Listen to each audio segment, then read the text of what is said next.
untuk kita lirihkan dan kumandangkan selain pujian yang sebesar-besarnya kepada Allah Subhanahu wa Ta'ala.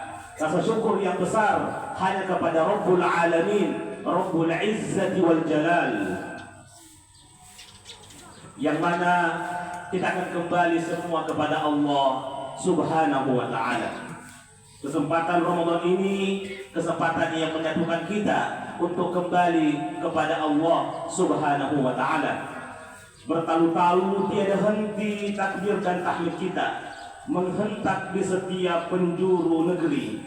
Hanya Allah yang maha besar, hanya Allah yang maha kuasa, hanya Allah yang maha kasih, hanya Allah yang maha luas rahmatnya, dan hanya Allah satu-satunya yang kita sembah.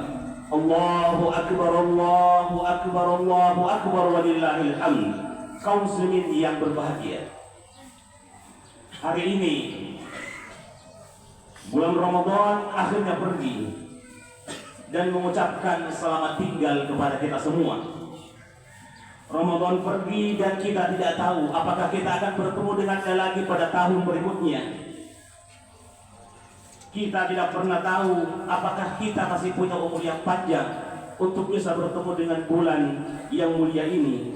Ramadan pergi menjauh, tapi menitipkan begitu banyak pesan yang penting untuk kita semua. Salah satu pesan penting Ramadan untuk kita adalah betapa pentingnya untuk kita melakukan kalibrasi, meluruskan kembali paradigma dan cara pandang kita terhadap kehidupan dunia ini. Selama ini kehidupan kita telah banyak dinodai oleh cara pandang manusia yang jauh dari Allah Subhanahu wa Ta'ala. Kita terlalu larut dalam mencari kesenangan dunia. Kita mencari kesenangan dari timur ke barat, mengais-ngais ide dan pemikiran entah dari mana datangnya, dan melupakan bahwa kita punya kitabullah, kita punya Al-Quran yang merupakan panduan kebahagiaan abadi, dan kita juga punya sunnah Rasulullah Sallallahu Alaihi Wasallam, contoh suri teladan dari makhluk termulia yang hingga akhir hayatnya hanya terus memikirkan kita sebagai umatnya, bagaimana umat ini selamat dunia dan akhirat. Allahu Akbar, Allahu Akbar, Allahu Akbar, walillahil hamd. Kaum muslimin yang berbahagia, tentu saja di tengah kebahagiaan dan kesyukuran kita merayakan Idul Fitri, kita tidak mungkin bisa mengingkari bahwa pada saat yang sama dan di hari kita menyaksikan berbagai macam problem dan krisis dan tragedi dalam berbagai bidang kehidupan manusia di belahan dunia, termasuk di negeri kita tercinta ini, sebuah kepingan surga khatulistiwa yang diamanahkan oleh Allah kepada kita semua. Nyaris setiap hari kita disuguhi berita-berita tentang semakin menjadi-jadinya kejahatan korupsi di berbagai lapisan kekuasaan di negeri ini. Jika seorang pencuri atau perampok mengambil hak milik orang lain karena memang itulah profesinya, maka para koruptor itu sesungguhnya jauh lebih jahat, karena mereka mengambil harta negara dan rakyat. Justru seharusnya mereka mengamankan dan bekerja dengan penuh amanah mengelola negara dan kepentingan rakyat. Anggaran pembangunan infrastruktur yang dikorupsi telah menyebabkan terjadinya banyak musibah dan bencana. Izin-izin pertambangan dan eksplorasi bumi yang dengan mudah diloloskan dengan uang pelicin yang haram, pengoplosan BBM, pemalsuan emas, dan hal-hal lain yang kita sedih untuk mendengarkannya. Semua itu karena maraknya mafia, maraknya pejabat yang tidak amanah atas janji jabatan yang telah mereka ucapkan.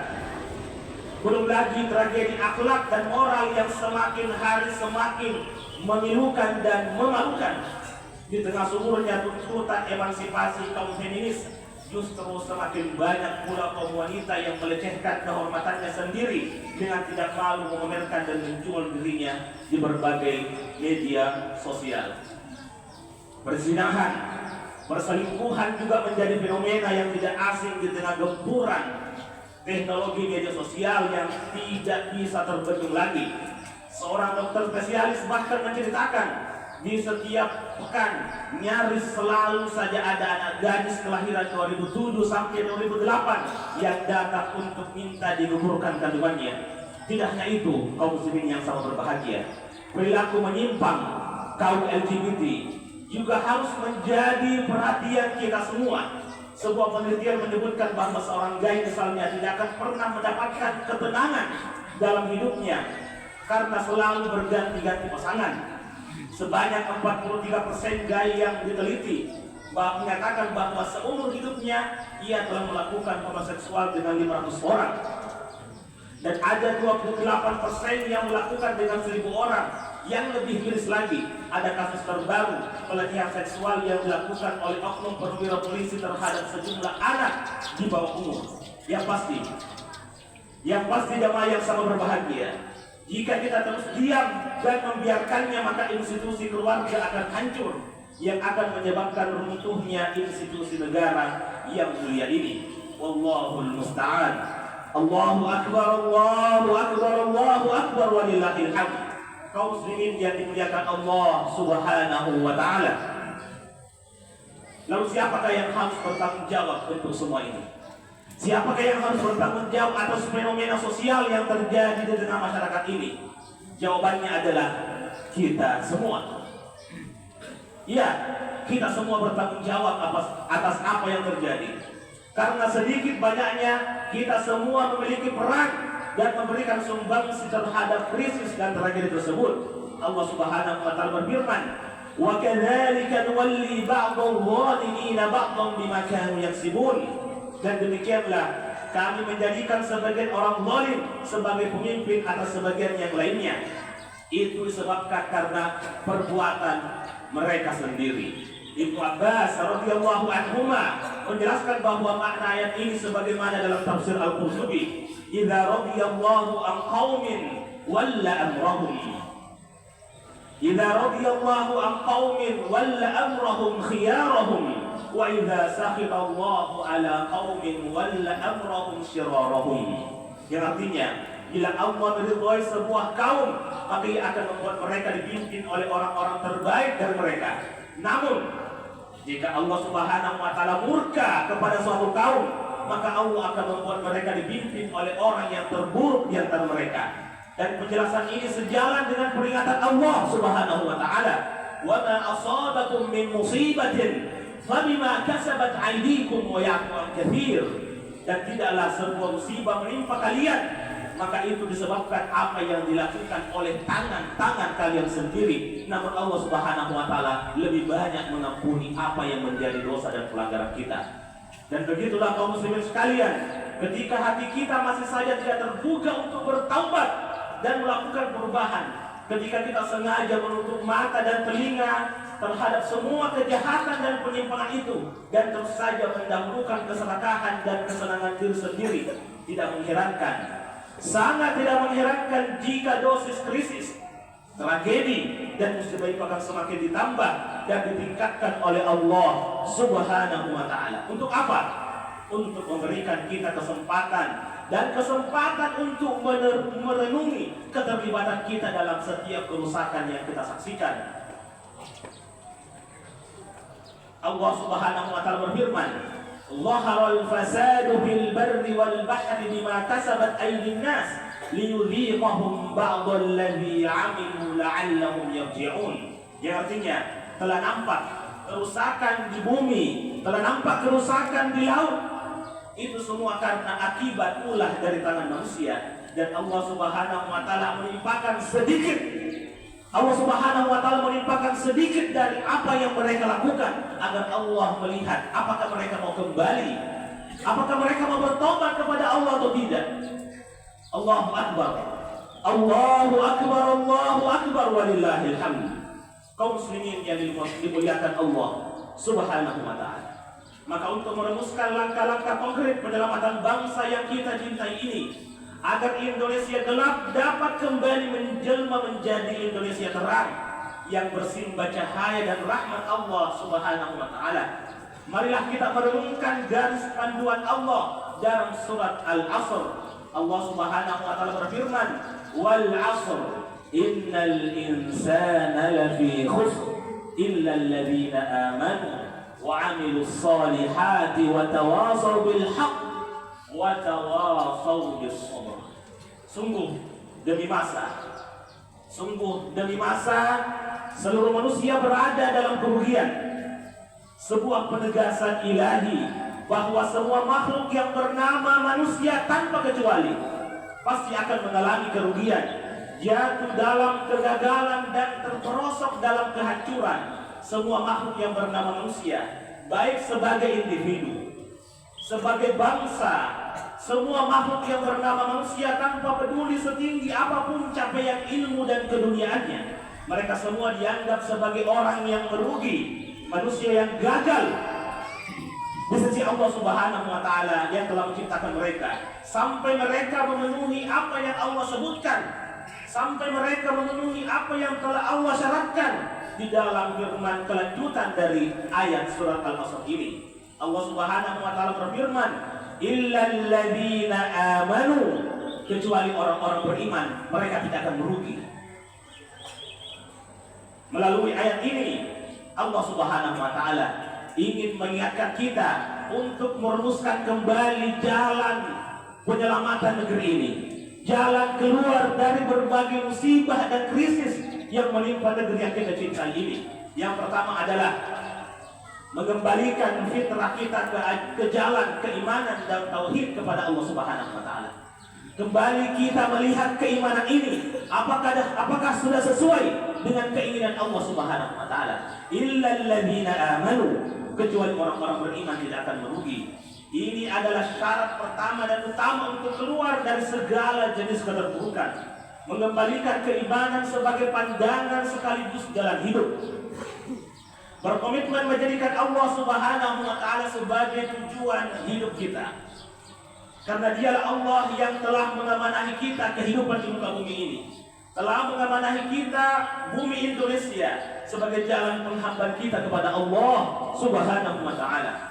Maka yang utama memperbaiki diri dan bangsa sepenuhnya harus bermula dari memperbaiki kualitas keimanan kita, kualitas takwa, kualitas takut kita kepada Allah Subhanahu wa Ta'ala. Harus dimulai dari apa yang menjadikan Allah ridho kepada kita dan apa yang Allah benci terhadap perkara tersebut sebagai parameter untuk setiap tindakan dan perilaku pada setiap kebijakan kita sebagai pribadi maupun sebagai bangsa. Korupsi, kata yang sering terdengar. Korupsi terjadi karena hilangnya rasa takut kepada Allah Subhanahu wa Ta'ala. Perzinahan terjadi karena hilangnya rasa takut kepada Allah Subhanahu wa Ta'ala. Semua kejahatan, semua penyimpangan terjadi saat hati kosong dari rasa takut kepada Allah Subhanahu wa Ta'ala. Nabi sallallahu alaihi wasallam bersabda, "La yazni zani hina yazni wa huwa mu'min, wa la yashrabu al-khamra hina yashrab wa huwa mu'min, wa la yasriqu as-sariqu hina yasriqu wa huwa mu'min." Yang artinya, tidaklah seorang pezina ketika berzina sementara ada iman di dalam dirinya, dan tidaklah seorang peminum ketika meminum khamar, meminum hal yang diharamkan Allah kecuali kosong keimanan dalam hatinya, dan tidaklah orang mengambil harta, mencuri hak milik orang lain kecuali kosong hatinya dari keimanan. Lalu yang kedua, jamaah yang sangat berbahagia, yang kedua adalah sebagai konsekuensi dari keimanan dan tauhid kita kepada Allah Subhanahu wa Ta'ala, melanjutkannya dengan kerja-kerja yang soleh. Wa 'amilus shalihat illal ladzina amanu wa 'amilus shalihat, kecuali orang yang beriman kemudian dia melakukan kerja-kerja yang soleh, amal yang soleh. Kerja soleh para pemimpin dan pejabat adalah memastikan bahwa tindakan dan kebijakannya diridhoi Allah Subhanahu wa Ta'ala dan membawa maslahat sebanyak-banyaknya kepada lapisan masyarakat, bukan memperkaya diri dan memperkaya kroni-kroninya. Kerja-kerja soleh pemimpin rumah tangga adalah melakukan upaya maksimal agar keluarganya terhindar dari api neraka. Maka ia pastikan hanya memberikan makan kepada keluarganya dari harta yang halal dan memastikan keluarganya terdidik serta terbina dengan kehidupan beragama yang diridhoi Allah Subhanahu wa Ta'ala. Kerja-kerja soleh seorang wanita muslimah adalah menjaga kehormatannya. Kerja-kerja soleh seorang wanita muslimah adalah menjaga kehormatannya, menutup auratnya, memantaskan diri menjadi seorang istri dan ibu yang solihah bagi keluarganya. Kerja-kerja soleh bagi pemuda, kerja-kerja soleh bagi pemuda adalah mematangkan diri untuk menjadi pejuang di masa depan yang akan melanjutkan perjuangan menegakkan Islam dan memimpin serta mengelola negeri ini dengan cara yang diridhoi oleh Allah Subhanahu wa taala. Allahu akbar, Allahu akbar, Allahu akbar walillahil hamd.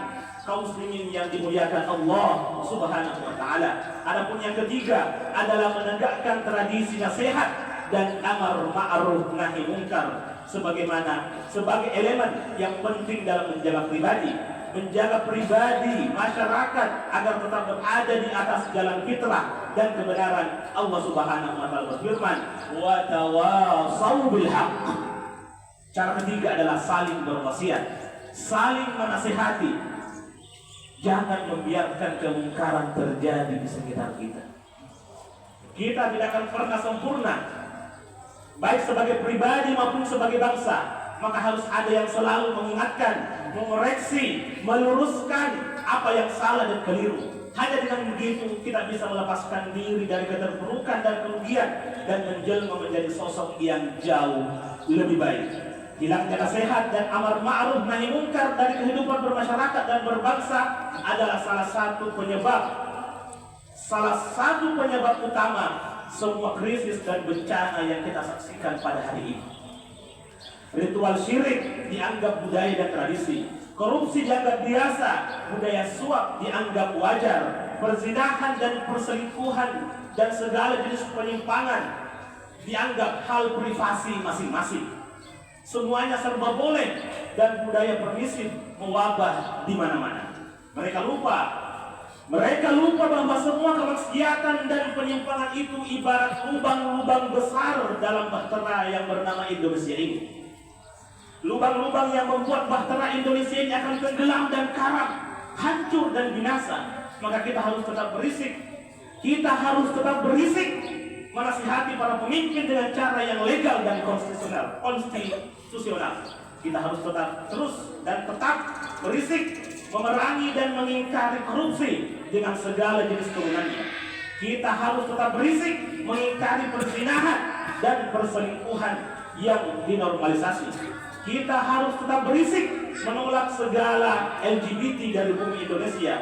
Hanya dengan begitu kita akan menyelamatkan diri dan negeri kita dari kerugian dan keterpurukan ini. Para orang tua juga tidak boleh diam jika anak-anaknya tidak sholat. Para orang tua tidak boleh diam jika anak-anaknya tidak sholat.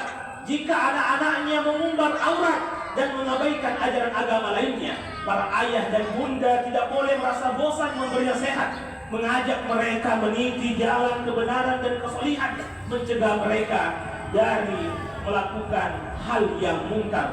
Lalu yang keempat, jalan keempat untuk menyelamatkan bangsa ini, karena jalan nasihat dan amar ma'ruf adalah jalan yang terjal, bukan jalan yang mudah. Maka kita harus saling mendukung, kita harus saling menguatkan, kita harus saling bisa, saling sabar, menyabarkan dan teguh untuk menyelamatkan negeri yang kita cintai ini. Allah Subhanahu wa taala berfirman, "Wa tawasau bis sabr." Dan mereka saling berwasiat untuk terus bersabar dalam amar ma'ruf dan nahi munkar. Kesabaran artinya terus-menerus melakukan tanpa kenal putus asa dan tetap membalutnya dengan sikap hikmah dan bijaksana. Dan kita harus saling mengingatkan dan menguatkan untuk komitmen dan konsisten menegakkannya. Para orang tua harus sabar dan bijaksana dalam menasihati dan mengingatkan anak-anaknya secara konsisten hingga akhir hayatnya. Begitu pula sebagai bagian dari bangsa dan masyarakat dalam memberikan nasihat dan melakukan amar ma'ruf nahi munkar terhadap penyimpangan apapun di sekitar kita. Hanya dengan kesabaran dan konsistensi melakukan, insya Allah, dengan kesabaran dan konsistensi melakukan amar ma'ruf nahi munkar ini, insya Allah kerja-kerja kesolidan kita untuk melakukan perbaikan akan membuahkan hasilnya. dan melahirkan perubahan yang kita tidak idamkan. Persis seperti tetesan air yang terus-menerus dengan izin Allah akan mampu menembus batu yang paling keras sekalipun. Allahu Akbar, Allahu Akbar, Allahu Akbar, walillahil hamd. Kaum muslimin yang dirahmati Allah Subhanahu wa taala. Semoga momen Idul Fitri menjadi momen kita untuk bersama menyelamatkan diri,